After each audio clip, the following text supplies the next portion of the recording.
kechdim demanglar.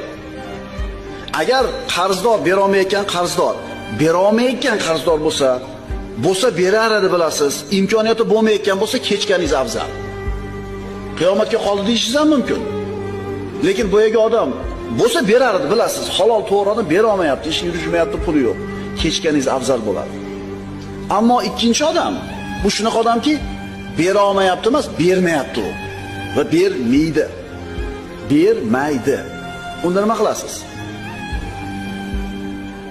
Kechdim deysizmi? Qiyomatda olaman deysiz. Endi dunyoda olib kelsa-chi?